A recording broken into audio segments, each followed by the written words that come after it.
E aí, pessoal, tudo bem? Professora Camila, professora de História do SEB Lafayette. Estou aqui mais uma vez para a gente resolver juntos os exercícios do setor 161 de História. Hoje faremos 5 exercícios do módulo 4, tudo bem? Vamos lá?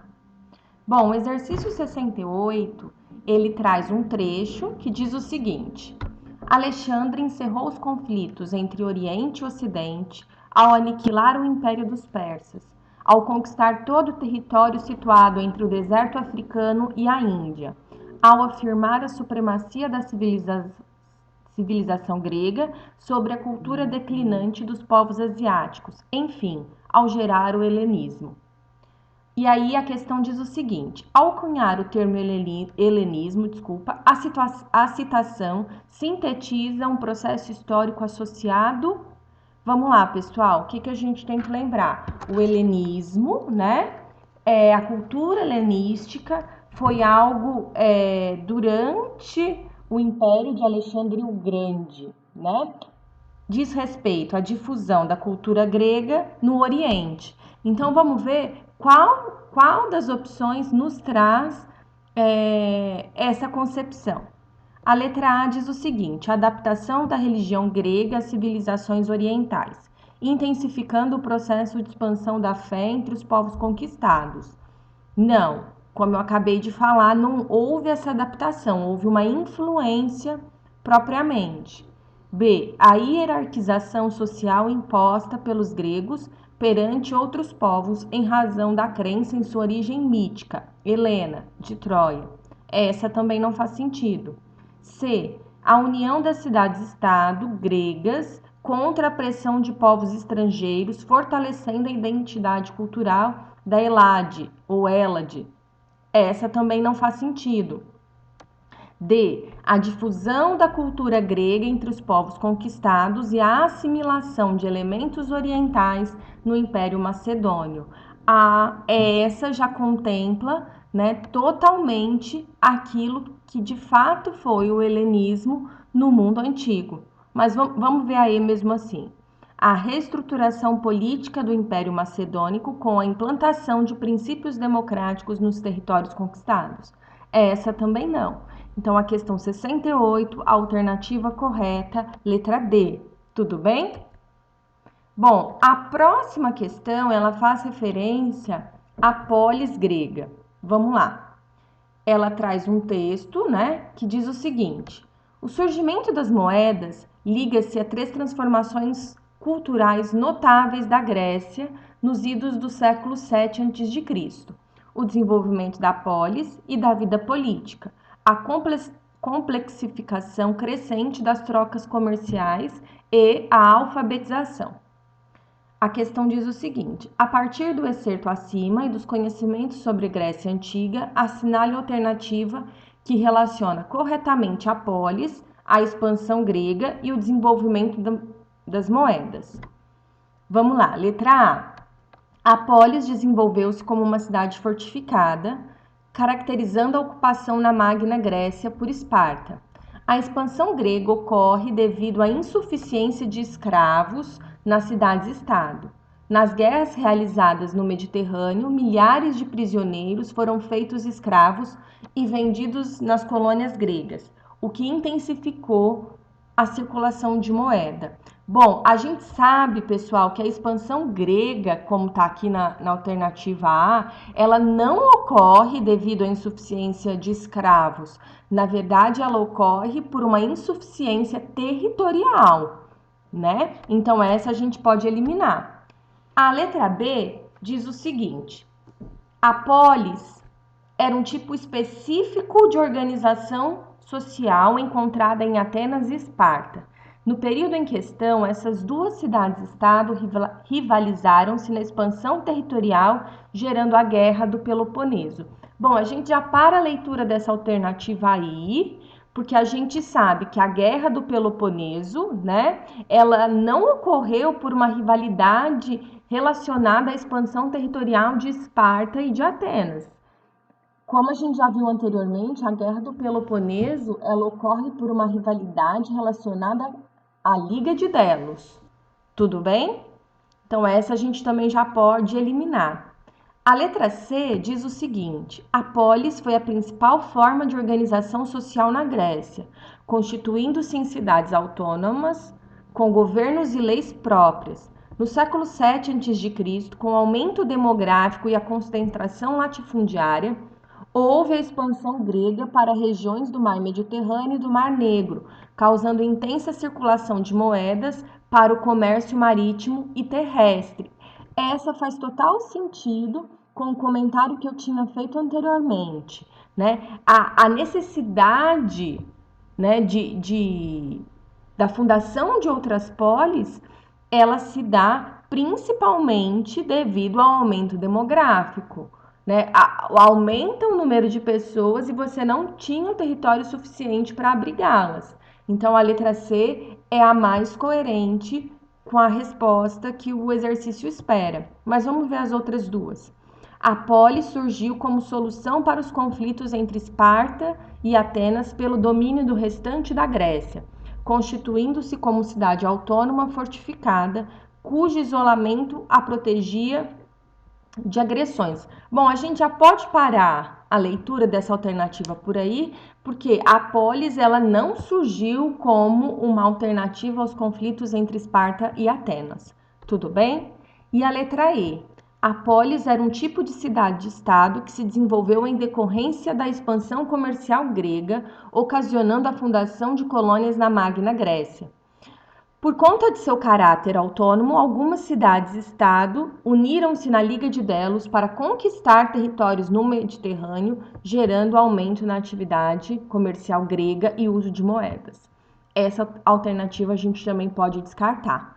Portanto, exercício 72, alternativa correta, letra C. Tudo bem? Bom, o exercício 75, um exercício da VUNESP, né? Que diz o seguinte: a cidade tira de seu império uma parte da honra, da qual todos vós vos gloriais, e que deveis legitimamente apoiar. Não vos esquiveis às provas, se não renunciais também a buscar as honras.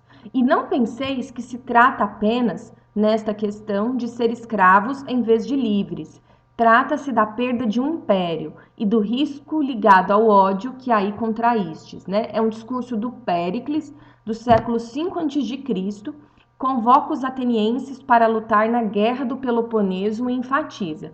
Só para a gente recapitular: Guerra do Peloponeso, Liga de Delos, liderada por Atenas, e a Liga do Peloponeso, liderada por Esparta. Tudo bem? Letra A. A rejeição à escravidão em Atenas e a defesa do trabalho livre como base de toda a sociedade democrática. A letra B. Defesa da democracia por Atenas diante das ameaças aristocráticas de Roma. Bom, a letra A a gente pode excluir porque não havia uma rejeição da escravidão em Atenas. Muito pelo contrário, né? Ela foi mantida por muito tempo. Bom, letra C. A rejeição à tirania como forma de governo e a celebração da República Ateniense. Bom, em nenhum momento no discurso acima colocado há essa celebração por uma república ou da República Ateniense, tudo bem? D. A defesa do território ateniense frente à investida militar das tropas cartaginesas. Também não. Letra E. A defesa do poder de Atenas e a sua disposição de manter-se à frente de uma confederação de cidades. A letra E, sim, faz total sentido com o discurso do Péricles, né? É isso que ele está enfatizando nesse discurso,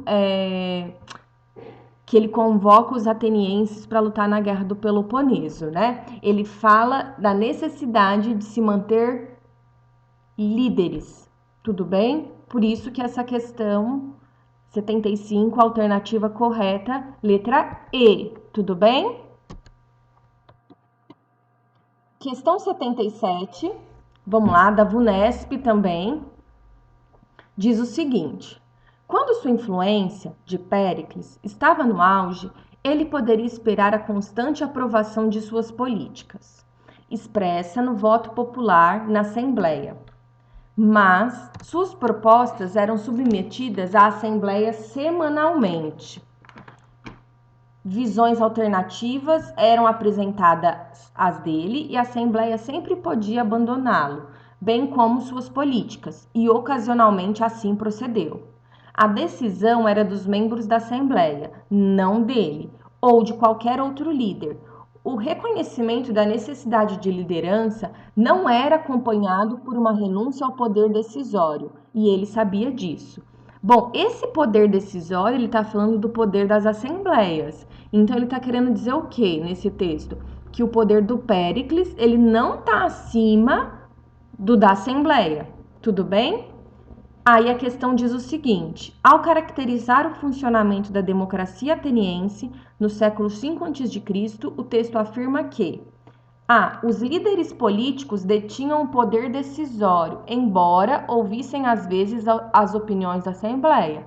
Não, como a gente viu no trecho, o poder do político ele não está acima da Assembleia. B. A eleição de líderes e representantes políticos dos cidadãos na Assembleia demonstrava o caráter indireto da democracia. A gente sabe que uma das características da democracia ateniense era o fato dela ser direta e não indireta, como coloca a alternativa. Então, a B também pode excluir. C. A Assembleia era o espaço dos debates e das decisões, o que revelava a participação direta dos cidadãos na condução política da cidade. A letra C é a alternativa correta, né? E vai diretamente ao encontro do que a gente viu no trecho acima, certo? A letra D diz o seguinte: os membros da Assembleia escolhiam os líderes políticos, submetendo-se a partir de então ao seu poder e às suas decisões. Não, o poder do político, mais uma vez, não está acima do poder da Assembleia. E os cidadãos evitavam apresentar suas discordâncias na Assembleia. Muito pelo contrário, né? A Assembleia era um espaço de discussão onde os cidadãos podiam, inclusive, colocar os pontos de discordância em relação ao político. Então, questão 77, alternativa correta, alternativa C. Tudo bem? Última questão é um exercício da PUC. Vamos lá. Por natureza, na maior parte dos casos, há o que comanda e o que é comandado. O homem livre comanda o escravo. Estabelecemos que o escravo é útil para as necessidades da vida. Bom, o texto escrito no século IV a.C. indica que no mundo grego. Pessoal, antes de responder essa questão, vamos recapitular algumas coisas. A gente sabe que no mundo antigo, né, falando de Grécia, a escravidão se dava basicamente por dois motivos: guerras e dívidas, né? O trabalho escravo, ele estava presente em todas as atividades da Grécia. Se eu tenho um escravo para desempenhar essas atividades, esse trabalho, né? O que vai acontecer? Vai restar um tempo livre, né? O que eles chamavam de ócio, para que as pessoas se dedicassem à democracia e aos assuntos da polis. Tudo bem? Então vamos lá. A democracia envolvia todos os moradores das cidades e do campo, sem fazer distinções de raça ou condição social. Bom, a gente consegue eliminar essa alternativa porque a democracia na Grécia ela era excludente, ela não envolvia todos os moradores. Mulheres, estrangeiros, escravos excluídos. Tudo bem? A letra B. A escravidão era considerada natural e sua instituição permitiu a participação dos cidadãos na vida política. Bom, exatamente aquilo que eu comentei com vocês no início do exercício. Se eu tenho a escravidão, se eu tenho esses escravos que desempenham essas atividades, vai sobrar tempo para que os ditos cidadãos gregos participem da vida política. Tudo bem? Letra C. Democracia e escravidão eram consideradas incompatíveis. Bom, a gente consegue eliminar essa questão lendo só essa parte, porque a gente sabe que elas não eram incompatíveis, que elas coexistiram. Tudo bem? Democracia e escravidão coexistiram, então elas não podem ser consideradas incompatíveis. Letra D. Escravidão permitia que todos os cidadãos pudessem dedicar-se apenas ao ócio, sem atuar na vida coletiva da cidade. Bom, a gente sabe que isso permitiu que eles atuassem na vida coletiva da cidade. Tudo bem? E democracia predominou, uma vez que todos eram considerados iguais e livres por natureza.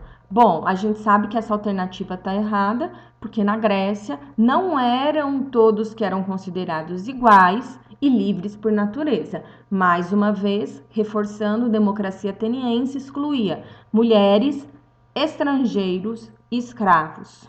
Tudo bem? Bom, pessoal, essa foi a correção de hoje. Eu espero que você tenha entendido, tudo bem? Qualquer dúvida, estamos aqui com vocês, tá certo? Bons estudos, pessoal, foco, tá bom? Um beijão para todos.